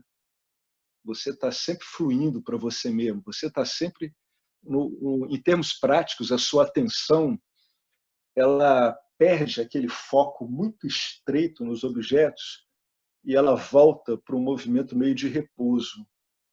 Isso vai sendo cada vez mais reparado. E tem uma coisa muito interessante nesse fluxo aqui, que você começa a notar que a quantidade de energia que você precisa despender para a sua vida como um cara no campo dármico, ela era muito menor do que antes. Antes você despendia uma atenção gigantesca para resolver problemas que depois, quando você vai se assentando, você vê que esses problemas não precisavam dessa atenção toda, né? Aí você nota que essa sua atenção estava presa, sabe aonde? Estava presa naquilo que mais pega a atenção humana, estava presa na expectativa de conseguir usufruir dos resultados da sua ação. Isso aí é o maior comedor de energia, de atenção que tem no ser humano. Ele fica com aquela atenção presa, é uma manutenção árdua, difícil, dificílima. Então, quando você vai voltando para você mesmo, a gente vai usar essa linguagem de figura, né, essa figura de linguagem, você nota que a mesma atenção, que quer dizer que para lidar com o mesmo objeto, você passa a usar muito menos atenção do que antes. Então, quando você não estiver fluindo para o ser pleno, lamente-se, dê uma boa olhada, né? Se você é um cara que gosta de se lamentar, lamente-se, dê uma boa olhada no ensinamento e leia-o, contemple-o repetidas vezes, como faz o Vedanta. Você ouve, reflete, tira as dúvidas e aplica aquilo na prática, né? Sempre assim. Eu ouço, eu medito, eu reflito sobre aquilo e eu levo aquilo como contemplação. Ou seja, contemplar é sempre você trazer aquilo com você, sempre. É o que se chama do conhecimento em inglês, que às vezes aparece nos textos do Charney-Walden, né? Fast and hard knowledge, né? É um conhecimento firme e imediato, instantâneo. É um conhecimento inabalável e instantaneamente ele se faz em qualquer situação. Ele já está na situação. Bom, gente, eu vou parar aqui. Né? É legal brincar com esses joguinhos que ele deu aqui. Olha como é que tem recurso para você ficar brincando. Ó. Em vez de ficar fazendo, vendo televisão, vendo um monte de feed de notícias inútil, se preocupando com um monte de personagens do campo dármico que só estão executando a dança das gunas mesmo, dedica um tempo a ficar vendo aqui, né, como é que você pode usar características suas que não são muito boas. Comece a usar essas características para sativizar cada vez mais a mente, né, negando o que elas têm de ruim. No fundo, você está negando o que elas têm de ruim, né? Próximo tópico é o desenvolva um estilo de vida devocional simples, que, aliás, é importante pra caramba. Bom, eu vou parar por aqui, quero ver se alguém tem alguma dúvida, né, a falar sobre isso aqui. Isso aqui é um manual de ferramentas, é o que eu brinco, chamo de ferramental. O Fábio fica botando pilha em mim, pô, tu tem umas palavras estranhas. É isso mesmo, é um ferramental, é um joguinho de ferramenta que você tem. As primeiras vezes que você for aplicar isso, você vai notar resistência e você não vai acreditar no efeito, porque o efeito vai desautorizar o cultivo que você tem em cima dos seus pensamentos, que estão te prendendo a esse corpo dármico. você vai ver que aquele cultivo que você estava fazendo, cultivando pensamentos sobre objetos, ele é frágil. Você passou a vida toda construindo isso tudo, isso é fragílimo. Já dizia também Jesus, não construa sua casa em cima da areia. Né? É o que a gente fica fazendo. Né?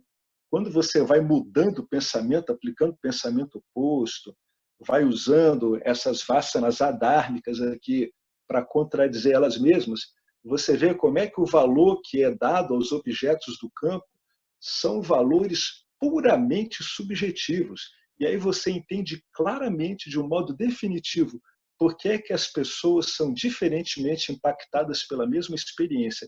É porque, no fundo, a experiência é sempre subjetiva e nunca é a mesma para cada um, embora as condições sejam as mesmas. Isso você vai ver na sua prática. Você vai ficar que nem eu, alguns vão ficar que nem eu, completamente abobalhados e meio frustrados por terem reparado que investiram tanto tempo em coisas que não tinham substância nenhuma, coisas que você muda com 3, 4 minutos. Olha só que absurdo, você investiu décadas em 3, 4 minutos, você checa tudo aquilo, demole aquilo tudo. Né? Alguém quer comentar alguma coisa sobre isso que a gente leu? Pode ser qualquer um, pode ser os itens 1, 2 e 3, ou aquele prefáciozinho ali dele, desse capítulo, que é muito bom, viu? Aquele prefáciozinho é fundamental. Vocês querem colocar alguma coisa? Alguém tem algo, alguma experiência pessoal? Quer fazer algum comentário? Agora a gente está numa coisa extremamente prática aqui. Isso aqui é pura prática mental, gente. No fundo, você está mudando a programação. Só isso. Você está mudando a programação e entendendo por que é que você está mudando a programação. Isso que é bacana. Né? Sempre...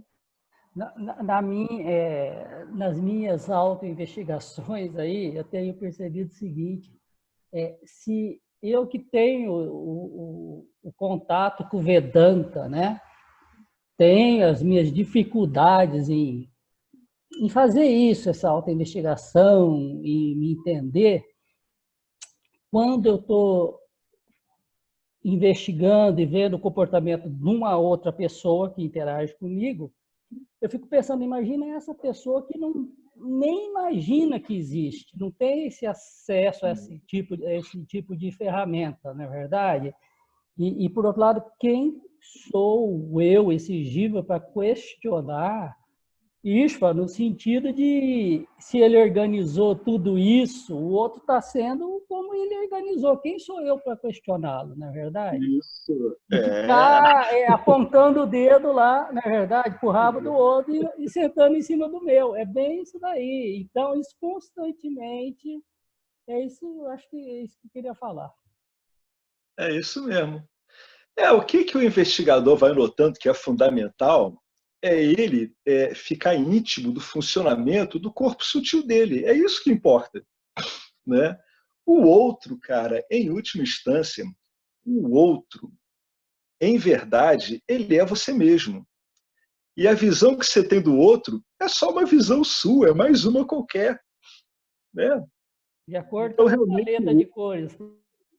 Então, o outro aqui, na verdade, né, assim, egoisticamente falando, ele não interessa aqui nisso. Né? No fundo, ele não interessa. É isso que é difícil, às vezes, o investigador ele entender essa coisa aí que acabou ocorrendo para você. Né? Diz, porra, o que eu tenho a ver com isso? Isso é como o Ishvara montou o cara, entendeu? Só ele, por algum milagre, alguma graça, algum toque, é que pode se voltar para si mesmo. Né? Se ele se voltar, beleza, tranquilo. Se não se voltar, não se voltou. Né? É isso mesmo, é isso mesmo. Isso me lembrou o Ramdas, que é um cara que eu gostava muito. Ele tinha uns apontamentos que eram bons. Ele dizia, eu até já falei isso em alguns encontros, ele dizia que ele chamava de crescimento espiritual. Ele dizia assim, que para o crescimento espiritual não tem a menor importância. Realmente, se você passou por uma injustiça, e realmente isso foi injusto para você, ele dizia, cara, por mais que isso seja verdade, o mais importante para quem está crescendo espiritualmente é ver como é que isso te afeta. Isso sim é o que importa. As razões pelas quais a pessoa fez isso, a ordem intrínseca do mundo que levou a fazer isso são difíceis de mapear e de entender. Agora, como a coisa te afeta, isso sim, você tem uma capacidade de lidar com isso, né? Isso sim, isso é o que importa. Aí tem a ver com o que você está falando. No fundo, Marcelo, eu noto que todos nós vamos chegando às mesmas conclusões. Isso aí mostra como é que o sistema é o mesmo, né? É o mesmo sistema. Ele colore experiências infinitamente variadas, é verdade, né? Infinitas. A variedade de experiências é uma miríade impossível de calcular, né?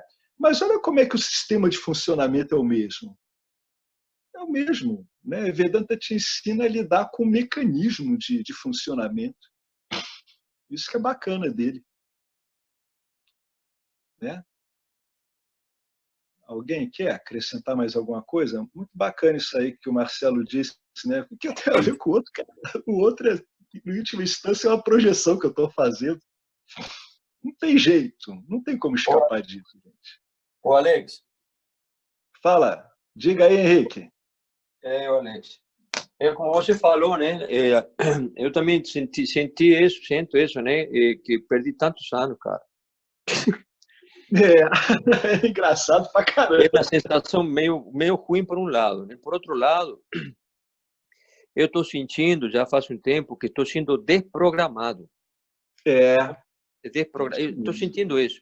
E é engraçado isso, né? Porque esse sentimento de desprogramação, e aí percebi outra coisa, que eu percebi que eu tenho apego ao programa. Sim, isso é fundamental. Olha só, não tenho apego ao... Como te posso explicar? Não tenho apego ao resultado, ao desejo. Eu descobri que existe um apego ao apego. Isso. Existe uma coisa muito estranha essa. Existe um apego ao apego. Isso. Esse tipo de programa ele é extremamente sutil. Ele é legal que você está notando ele, porque ele pega todo mundo. Ele é que é a base dos outros apegos. É o indivíduo, ele sentir que ele tem que estar apegado a algo, entende? Então, tem um programa básico aí que é pura e simplesmente o funcionamento do apego mesmo. Que é apego, qualquer um. Tanto que o mundo é cheio de gente apegada em qualquer coisa. Esse programa é muito sutilzinho, ele é muito, muito tênue. E é verdade, a pessoa, ela muitas vezes simplesmente está apegada a ter apego. Só isso. É uma coisa muito assim, digamos assim, vamos supor, o cara que gostava de fumar, o Marcelo fumava, deve saber, né? Por exemplo, imagina, o prazer esse que o cara disse que depois de almoçar, pegar um cigarro, né? Sei lá. Isso. Eu acho, para resumir, o que eu às vezes sinto é o seguinte: eu não tenho mais apego ao cigarro. Eu tenho apego a pegar o cigarro depois do almoço, só isso. Uhum. É um apego. É muito sutil, sutil. E aí é quando tem que lutar primeiro contra o outro e depois, quando você acha que já venceu, aí tem outra parada para vencer, que é esse apego aí mais sutil. Esse apego ao apego, né? Esse apego à função de se apegar, né? Isso é uma função, né? Esse apego, ele é natural no jiva, entendeu? Ele ocorre, ele é a base do condicionamento, né? E eu até vou chutar aqui, sabe, Henrique, sem base suficiente, eu vou dizer que esse apego, ele ocorre em qualquer ser vivo, né? Porque ele é a base da identificação e do condicionamento. Existe uma espontaneidade na vida, né, em Nietzsche, dela se condicionar mesmo. Não existe um ser vivo que não seja condicionado de alguma forma, né? Só que quando o cara anota esse programa muito sutil, que é o apego, a simplesmente existir o apego, né? Aí ele já está notando que todos os outros programas são derivações desse. É tudo um mecanismo. Algumas pessoas, quando elas não estão bem orientadas, elas notam esse programa. E isso pode dar uma consequência muito estranha para algumas pessoas. Elas se sentem como elas estivessem num void vazio, né? Porque elas estavam acostumadas a basear a vida delas todas em ter apego a alguma coisa. Quando elas notam esse programa funcionando, muitas descrevem como um vazio apático. É porque elas param na comprovação disso e elas não entendem isso como mais um objeto. Isso é mais um objeto, né? Então, nessa hora, tem que ter uma condução muito delicada e clara, porque é um programa muito sutil esse, muito mesmo. Ele é muito tênue, né? Ele é a base do fato de que o ser humano é, em última instância, em Nietzsche, um ser apegado, um ser identificado, um ser condicionado, né? Essa constatação é muito importante. Se você continuar nela, né, você vai ver que, e bem instruído pelo Vedanta, você vai ver que essa naturalidade inerente ao que você é vai fluir com mais facilidade, né? Porque esse programa ele é muito delicado, ele é muito tênue, ele não tem muito peso, né? Por incrível que pareça. Então, essa coisa de que o mais relevante para você é realmente saber-se existência e que isso é leve, é saboroso, vai ficar cada vez mais intenso, entendeu? Quando o indivíduo reduz tudo a esse programa. Essas reduções que o Vedanta vai fazendo são muito importantes, cara. No fundo, a gente está reduzindo aparências a funcionamentos. É isso que a gente está fazendo aqui. Por isso que funciona. Se a gente tentasse lidar com as aparências em si, como a gente tentou durante tanto tempo, a gente estaria sempre perdido, né? A aparência é uma coisa que muda. Aquele mito, né, da Hidra de Lerna, você corta uma cabeça, nasce um monte, você corta outra, nasce outro monte. Esses arquétipos que baixam através das culturas e chegam na construção mitológica, muitos deles indicam isso, né? Que você não tem como lidar com a aparência destruindo a aparência. Né? Isso não faz sentido. Você vai estar numa luta inglória, né? Agora, quando você vai pegando movimentos, funcionamentos, mecânicas sutis, aí você começa a adotar a capacidade de discernimento de uma ferramenta extraordinária, né? É isso aí mesmo. Essa pontuação sua foi excelente, está ótima. É o apego ao programa de ficar apegado. É isso mesmo. Esse programa existe, é um programa muito safado esse, viu? Você sendo ilimitado consciência, é evidente que você não tem que estar apegado a coisa alguma, né? E nem ficar rodando os programas de apego, né? É bem bacana isso. A Betânia está com a mãozinha aqui. O que é essa mãozinha? Ah, parece que está batendo palminha.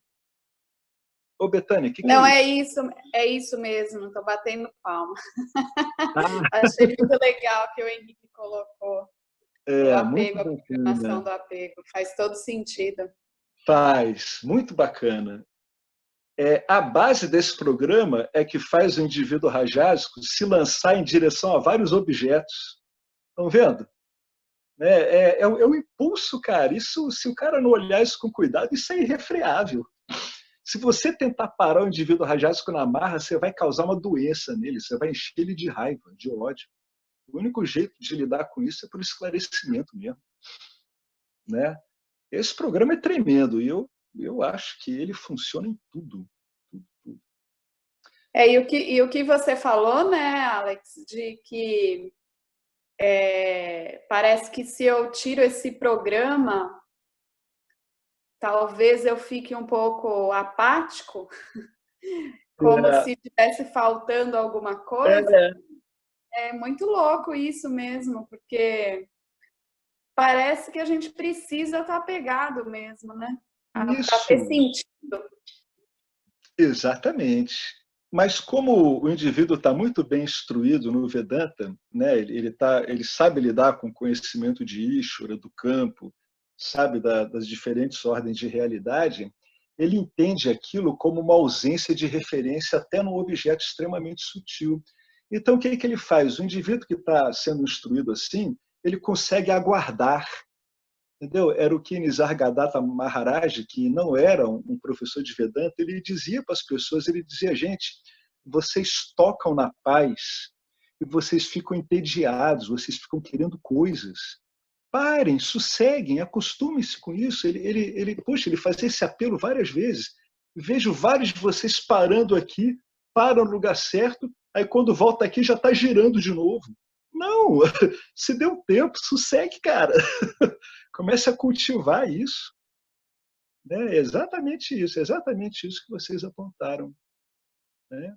É muito bacana isso. Isso tem que ser olhado com muito carinho, muito cuidado mesmo. Eu lembrei de uma prática que eu fazia antes do Vedanta, que tinha uma roda da vida, né? Uhum. Eu tinha um apego em cada área, né? É. Apego no relacionamento, qual é o apego aqui no profissional, o apego no financeiro, qual que é o apego aqui na saúde, e assim ia, né? Agora parece que tem esses vazios, né, em várias áreas, e que ainda bem que o Vedanta no centro, né? Então, pois é, nessas horas assim, quando você entra nesse vazio, ou quando você nota esse programa muito básico, sabe o que é muito bacana? Se você quiser fazer alguma coisa, puxa, pega uma escritura, cara, é um momento fabuloso esse. Pega uma escritura, lê um texto, sabe? Lê devagarinho, com quem não for chegar a lugar nenhum, porque você não vai chegar a lugar nenhum mesmo. Entendeu? Age exatamente como que você está, você não está chegando a lugar nenhum. Né? É legal. Muitas pessoas chegam nesse vazio, mas já estão assim, tomadas de tanta vida pela existência, que aquilo fica bacana. Outras estranham, nossa, tá um void, que coisa mais esquisita. Não. Se for assim, pega uma escritura, começa a ler, é um momento incrível para você assimilar ensinamento esse. É muito bom, ele é muito desimpedido, né? Você está lidando com um vínculo muito básico, né? Muito fácil de identificar. Então é um ótimo momento para você ler e sedimentar alguma coisa. Beleza, gente? Mais alguma coisa depois dessa? Pô, essa foi uma grande sacação. Muito, muito boa mesmo. Tá ralando, hein, Henrique? Ah! Comeu muita poeira, né? Agora tá começando a comer doce. No começo o cara leva a surra mesmo, cara. Eu não iludo ninguém, não. A maior parte das pessoas apanha muito. Tem uns que são mais suaves, né? Mas a maior parte, pô, come capim à beça, cara. Come poeira, capim, barro. Mas aí depois começa a dar essas coisas bacanas, né? Muito bacanas. Aí é quando o programa está sendo totalmente modificado mesmo. Aí uma hora você vai olhar assim e vai dizer, pô, mas que coisa do cacete que é existir sabendo-se consciência, eu ciente, sabendo de que sou existência. É muito bonito, cara. É a única coisa assim que, com sinceridade, eu digo que vale a pena, mesmo, para valer, sem desmerecer as belezas da manifestação, sabe? Ou os dissabores, né, que ajudam o cara a se centrar também. Mas é a única coisa realmente bacana que vale a pena mesmo é isso. Vale a pena mesmo, né? Sem desmerecer a vida dos outros sansares, tudo, mas cada macaco no seu galho, né? Então, podemos encerrar aí? Tranquilinho? Ou alguém quer acrescentar mais alguma coisa? Então, vamos lá, Marcelo? Em resumo, essa invocação final, ela tem a ver com o que a gente está falando, né? Eu, infelizmente, não estou com a tradução aqui, mas ela simplesmente diz que você é ilimitado, é pleno. Então, seja lá o que você retire e acrescenta do limitado e pleno, o que resta? Resta o ilimitado e o pleno. Nunca se esqueça disso, mas nunca mesmo. Vamos lá, então? Om Purnamada Purnamida Purna Purnamudachyate Purnasya Purnamadaya Purnameva Vasishyate. Om Shanti Shanti Shanti.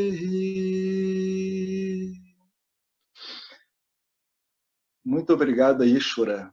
Muito grato ao Vedanta, muito grato a essa tradição e muito grato a todos, aos professores dessa tradição, dessa Sampradaya e a todos que estão conosco nesse caminho tão insólito, tão diferente.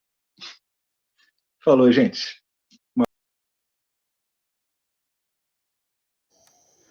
Saudações. Eu quero aqui deixar um pequeno testemunho. Através do estudo do Vedanta, com os ensinamentos sendo esclarecidos especificamente pelo professor Arlindo Nagar, foram canceladas em mim algumas noções que eram relacionadas com a ideia que eu tinha a respeito de alcançar algo que representasse uma grande realização espiritual. Então o Vedanta fez com que, pela compreensão, a minha mente ela abandonasse o papel de buscador espiritual. E isso para mim foi um marco inicial para uma outra relação com o processo de desenvolvimento espiritual, do qual, saibamos disso bem ou mal, é um processo que fundamenta a vida de todos nós. E eu digo isso para estimular todos aqueles que chegam no Vedanta Brasil e entendem que podem se beneficiar da profunda imersão direcionada para o autoconhecimento que é promovida nesse grupo de estudos, que é um grupo que existe graças ao trabalho altruísta do professor Arlindo Nagar, suportado também pelo trabalho voluntário de pessoas que contribuem para a manutenção do grupo de diversas maneiras. E entre as várias formas de contribuir com esse trabalho, as contribuições regulares em dinheiro, elas são necessárias. Então, se você se beneficia do trabalho desenvolvido no Grupo de Estudos Vedanta Brasil, faça uma contribuição. Qualquer quantia é muito bem-vinda. As informações para transferências em dinheiro ficam disponíveis na seção Avisos do nosso grupo no Facebook e serão colocadas na descrição desse vídeo aqui também. Namaskaras.